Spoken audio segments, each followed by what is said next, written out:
Vagishwari online classes में आपका स्वागत है। आज का जो हमारा टॉपिक है वो है अध्याय 11 समरूपता।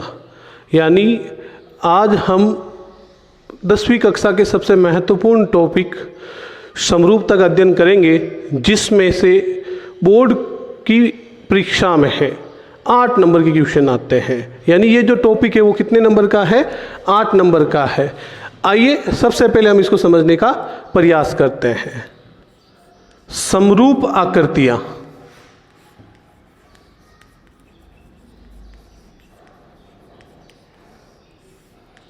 सबसे पहले हम इसकी परिभाषा समझते हैं। समरूप आकृतियां क्या होती है? ऐसी आकृतियां जो आकार में समान हो परंतु माप में भिन्न भिन्न हो, उन्हें समरूप आकृतियां कहते हैं। क्या हो गई इसकी परिभाषा? ऐसी आकृतियां जो आकार में समान हो परंतु माप में भिन्न भिन्न अलग अलग हो, तो हम उन्हें समरूप आकृतियां कहते हैं। सामान्य भाषा में अगर हम इसको समझे तो डुप्लीकेट यानी जो हूबहू कॉपी होती है वो समरूप होती है। जैसे आगरा का जो ताजमहल है वो उत्तर प्रदेश में बना हुआ है, लेकिन हम जब किसी को गिफ्ट देते हैं वो ताजमहल, वो उसका क्या है? प्रतिरूप है, यानी उसकी समरूप आकृतियां है। फिर आता है समरूपता का चिन्ह।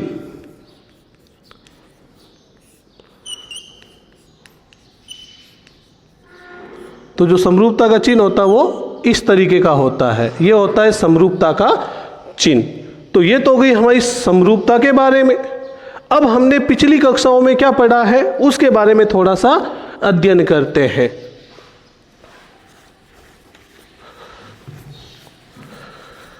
पिछली कक्षाओं में हमने पढ़ा था सर्वांग सम आकृतियां, अर्थात सर्वांग समता के नियम। यानी सर्वांग सम आकृतियां पढ़ी है हमने 9वीं कक्षा में। तो सर्वांग सम आकृतियों की परिभाषा क्या होती है? ऐसी आकृतियां जो आकार व माप में समान हो। ऐसी आकृतियां जो आकार और माप में क्या हो? समान हो। यानी जिनका आकार भी बराबर होगा और जिनकी माप भी क्या होगी? बराबर होगी। यानी सेम साइज, इक्वल साइज में जो होगा वही क्या होगा? सर्वांग सम होगा। फिर हमने पढ़ा था सर्वांग समता का चिन्ह।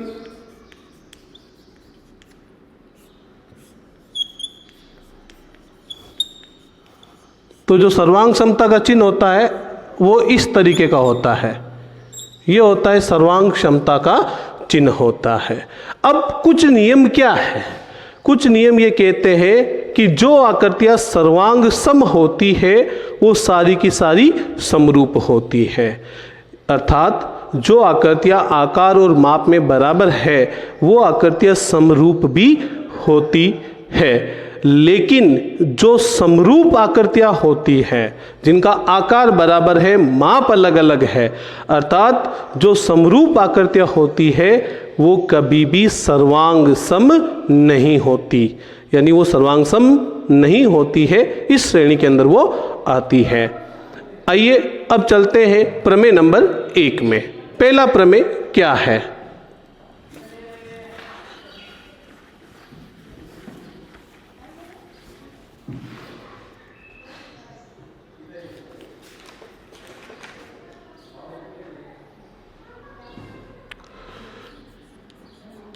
प्रमेय नंबर 1, किसी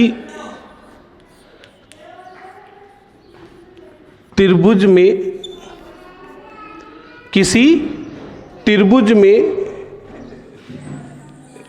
एक भुजा के समांतर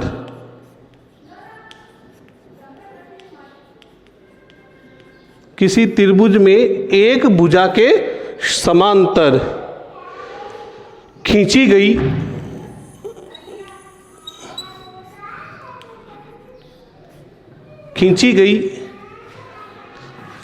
एक रेखा, किसी त्रिभुज में एक भुजा के समांतर खींची गई एक रेखा त्रिभुज की शेष दोनों भुजाओं को समान अनुपात में विभाजित करती है।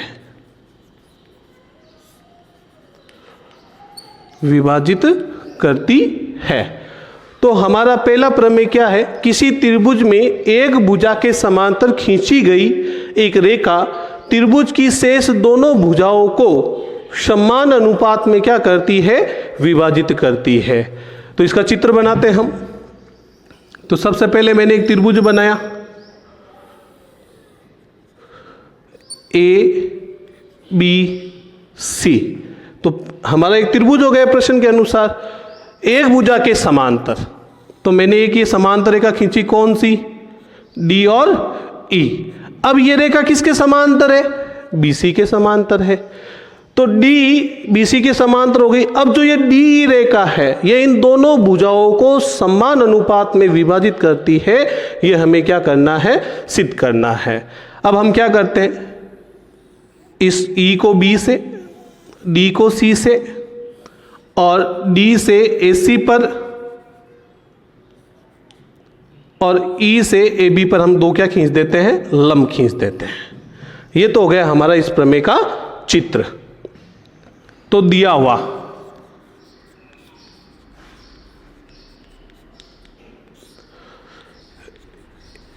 ABC एक त्रिभुज है जिसमें DE समांतर है BC के। DE किसके समांतर है? BC के। सिद्ध करना, हमें क्या चीज सिद्ध करनी है? अब जो सिद्ध करना है वो इन लाइनों में ही छुपा हुआ है, यानी प्रश्न में ही दिया हुआ होता है कि शेष दोनों भुजाओं को समान अनुपात में क्या करती है? विभाजित करती है। अर्थात हमें यह सिद्ध करना है AD बटा DB बराबर AE बटा EC। AD बटा DB बराबर AE बटा EC। AD बटा DB बराबर AE बटा EC। ये हमें यहाँ पे क्या करना है? सिद्ध करना है। रचना, हमने बिंदु D व E को क्रमशः C व B से मिलाया। C व B से क्या किया हमने? मिलाया। तथा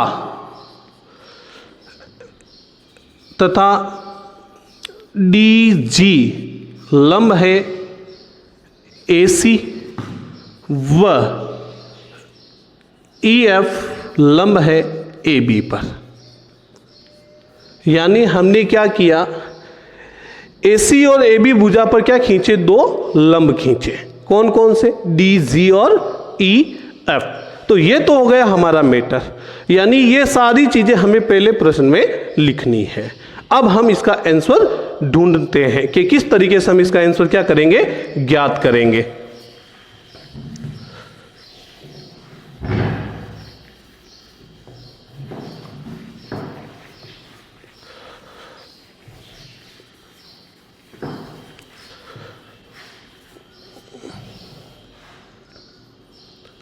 अब हम चलते हैं उपपत्ति में। ध्यान दीजिए सभी। त्रिभुज बी डी ई व त्रिभुज सी डी ई, त्रिभुज बी डी ई और त्रिभुज सी डी ई, दो त्रिभुज लिए हैं, एक ही आधार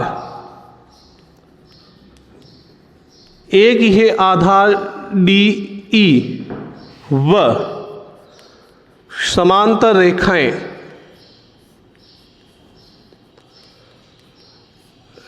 डी ई व बी सी के मध्य स्थित है, मध्य स्थित है। एक बार वापस ध्यान दीजिए सभी कि हम यहाँ पे क्या करेंगे। क्या लिया मैंने, एक रेखा ली डी और एक रेखा ली मैंने बी सी, ये दो रेखा है, दो रेखा ले ली मैंने। तो सबसे पहले मैंने ई को बी से मिलाया और डी को भी बी से मिलाया हुआ है ही है। तो त्रिभुज कौन सा हो गया, पहले बी डी ई, तो पहला त्रिभुज तो मैंने ये लिया बी डी। दूसरा मैंने क्या किया, डी को सी से मिलाया, अब ई सी से मिली हुई है, तो दूसरा त्रिभुज कौन सा बन गया, डी ई सी। अब ध्यान दीजिए, ये जो दोनों त्रिभुज है वो एक ही रेखा डी ई पर बने हुए हैं, क्योंकि यहाँ पे देखो डी ई दो बार आ रहा है, तो आधार क्या हो गया, डी ई, एक ही आधार डी ई व समांतर रेखा डी ई व बी सी के मध्य स्थित है, क्योंकि हमने दिया हुआ में क्या लिखा, डी ई समांतर है बी सी के। अब ये तो हो गया, हमने इससे लिख लिया यहाँ पे। अब नियम क्या कहता है, नियम ये कहता है चूंकि एक ही आधार व एक ही समांतर रेखाओं के बीच स्थित दो त्रिभुज क्षेत्रफल में समान होते हैं।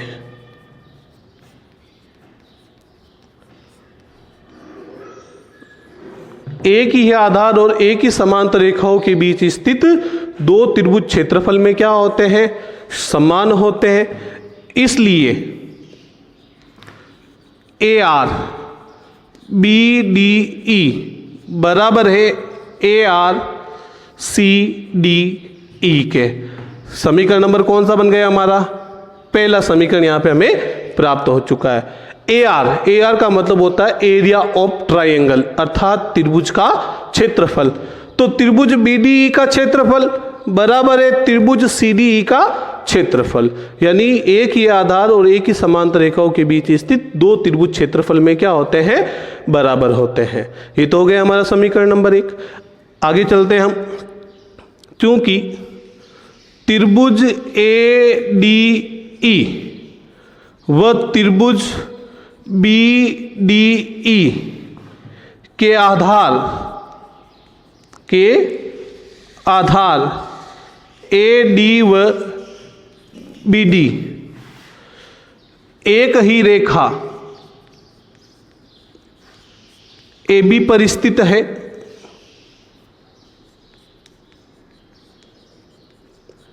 है तथा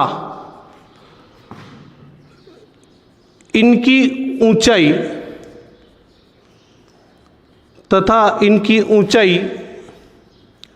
ई एफ है, तथा इनकी ऊंचाई क्या हो गई, ई एफ हो गई। वापस समझना, इसको अच्छे से ध्यान देना है। मैंने यहाँ पे क्या लिखा है कि मैंने एक रेखा ली, कौन सी, ए बी। इस ए बी रेखा पर कितने त्रिभुज बने हुए हैं, दो त्रिभुज बने हुए। पहला त्रिभुज ये रहा, कौन सा, ए डी ई, और दूसरा त्रिभुज कौन सा रहा, बी डी ई। एक ही रेखा ए बी पर स्थित है और ई एफ इनकी क्या हो गई, ऊंचाई हो गई। अब ई एफ इनकी ऊंचाई क्यों हुई? क्योंकि रचना में हमने क्या लिखा, ई एफ लंब है ए बी पर। आपको ये ध्यान रखना है कि अधिक कोण और न्यून कोण त्रिभुज में जो लंब होता है, न्यून कोण त्रिभुज में लंब त्रिभुज के अंदर होता है और अधिक कोण त्रिभुज में जो लंब होता है वो त्रिभुज के बाहर स्थित होता है। तो दोनों का लंब कितना हुआ? एक ही हुआ। एक कैसे हुआ? क्योंकि ई एफ लंब है किस पर? ए बी पर, और ए बी पर ही कितने आधार स्थित है? दो। कौन कौन से? ए डी और बी ही। इसलिए क्या लिखा हमने कि त्रिभुज ए डी व त्रिभुज बी डी के आधार ए डी व बी डी एक ही रेखा ए बी पर स्थित है तथा इनकी ऊंचाई ई एफ है। तथा इनकी ऊंचाई क्या हो गई हमारे पास? ई एफ हो गई। अब आगे चलते इसकी क्या प्रोसेस बनती है। इसलिए त्रिभुज ए डी ई का क्षेत्रफल बटा त्रिभुज बी डी ई का क्षेत्रफल, क्योंकि हमें अनुपात ज्ञात करना है और अनुपात के अंदर हमेशा बट्टे में लिखा जाता है। तो त्रिभुज एडी का क्षेत्रफल बटा त्रिभुज बीडी का क्षेत्रफल। अब एडी का क्षेत्रफल का सूत्र क्या हो गया? 1/2 इंटू आधार इंटू ऊंचाई बटा, इसका भी क्या हो गया? 1/2 इंटू आधार इंटू ऊंचाई। यानी हमने क्या किया है, यहां पे त्रिभुज के क्षेत्रफल का क्या लगाया है? सूत्र लगाया है। कौन सा सूत्र लगाया है? 1/2 इंटू आधार इंटू ऊंचाई, क्योंकि आधार हमें दे रखा है और ऊंचाई हमारी क्या हो गई? ई एफ हो गई। ऊंचाई क्या हो गई हमारी? ई एफ हो गई। अब आगे क्या बना इसका? तो ए आर ए डी, इसको मैंने शॉर्ट लिख दिया है, बट्टा ए आर बी डी बराबर 1/2। अब ए डी त्रिभुज का आधार क्या है? ए डी है, तो ये हो गया ए डी। इसकी ऊंचाई क्या है हमारे पास? ई एफ है, तो ई एफ, क्योंकि ये न्यून कोण त्रिभुज है। इसका भी क्या बना? 1/2। अब इसका आधार क्या हो गया? बी डी, और ऊंचाई भी इसकी क्या हो गई? ई एफ, क्योंकि ये कौन सा त्रिभुज है? अधिक कोण त्रिभुज है। अब ई एफ से ई एफ क्या हो गया? कैंसिल हो गया। 1/2 से 1/2 क्या हो गया? कैंसिल हो गया। अब हमारे पास क्या आया? यहां से इसको सरल करने पर हमारे पास आया ए डी बटा बी डी। समीकरण नंबर कौन सा? दूसरा। यानी यहां हमारे पास पहला अनुपात ज्ञात हो चुका है, ए डी बटा बी डी। यहां तक हम पहुंच चुके हैं।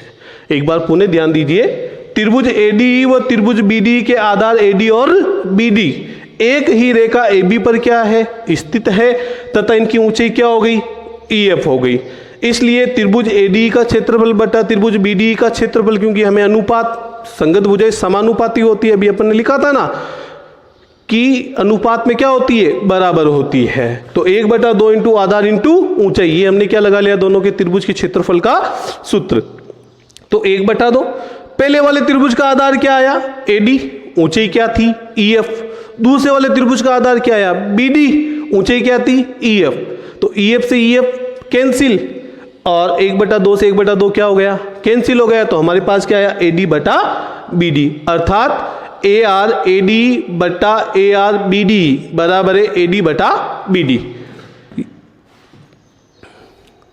ऊपर लिख रहा हूं, वापस इसको मैं क्लीन करके।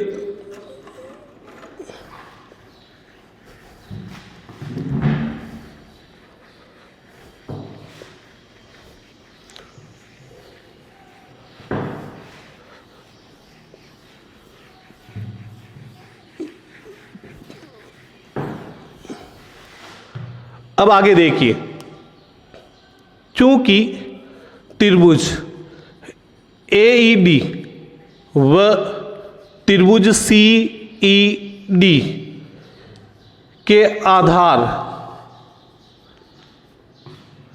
ए ई व सी ई एक ही रेखा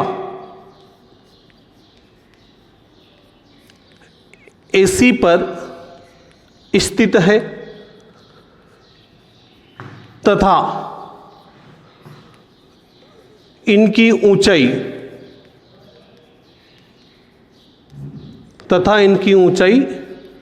DG है। अगली वाली प्रोसेस में आ गए हम। अब मैंने यहां पे क्या लिया, ये एक रेखा ली, कौन सी, AC। AC पर एक बिंदु और स्थित है, कौन सा, E स्थित है। तो सबसे पहले त्रिभुज कौन सा बन गया मेरे पास, AED त्रिभुज बन गया। अब मैं यहां पे मैंने एक लंब डाल रखा था, कौन सा, DG, ये लंब डाल रखा था मैंने यहां पे। तो ये कौन सा त्रिभुज हो गया, न्यून कोण। न्यून कोण त्रिभुज का लंब कहां होता है, त्रिभुज के अंदर होता है। दूसरा मैंने त्रिभुज कौन सा लिया, CDE या CED। तो इस त्रिभुज, अब ये जो त्रिभुज है वो कौन सा बन गया, अधिकोण त्रिभुज बन गया। इसका लंब कहां हो गया, 12 हो गया। तो हमने क्या लिखा कि त्रिभुज AED व त्रिभुज CED के आधार AE और CE, AE और CE एक ही रेखा AC, ये पूरी लाइन होगी, एक ही रेखा AC पर स्थित है तथा इनकी ऊंचाई कौन सी हो गई, DG हो गई, तथा इनकी ऊंचाई DG है। अब हमारा नियम क्या कहता है, यानी इसका अनुपात ज्ञात करना हमें। इसलिए AR AED यानी त्रिभुज AED का क्षेत्रफल बटा त्रिभुज CED का क्षेत्रफल। क्षेत्रफल का सूत्र 1/2 इंटू आधार इंटू ऊंचाई। तो पहले वाले त्रिभुज का आधार क्या है, AE है, ऊंचाई क्या है इसकी, DG है, बटा 1/2 इंटू इसका आधार क्या बना, कौन से त्रिभुज का, CED त्रिभुज का। जो CED त्रिभुज का आधार है वो क्या हो गया हमारे पास, CE, और इसकी भी ऊंचाई क्या हो गई, DG हो गई। तो 1/2 से 1/2 क्या हो गया, कैंसिल, DG से DG क्या हो गया, कैंसिल। अब हमारे पास बचा क्या, तो AR AED बटा AR CED बराबर AE बटा CE। समीकरण नंबर कौन सा, तीसरा। कितने समीकरण प्राप्त हो गए हमें, 3 समीकरण प्राप्त हो गए हैं। तो ये 3 समीकरण प्राप्त हो गए हमारे पास।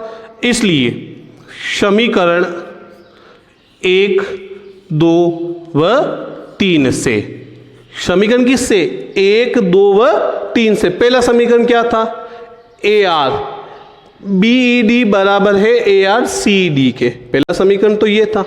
दूसरा समीकरण क्या था, AR AED बटा AR BED बराबर AD बटा BD। तीसरा समीकरण ये रहा, AR AED बटा AR CED बराबर AE बटा CE। तो पहला समीकरण क्या कहता है कि BED बराबर है CED के, तो BED और CED कैंसिल हो गए, AED पहले से ही कैंसिल हो गए। बचा क्या हमारे पास, बचा AD बटा BD बराबर AE बटा EC। ये हो गया हमारा इस प्रमेय का आंसर। यानी इस तरीके से हमने पहला प्रमेय क्या कर लिया है, सोल्व कर लिया है। इसके बोर्ड में आने के भी चांस है, 6 नंबर का क्वेश्चन आता है। क्या सिद्ध हो गया हमारे पास, AD बटा BD बराबर AE बटा EC। यानी तीनों समीकरणों की सहायता से हमने इसको क्या कर लिया है, सरल कर लिया है।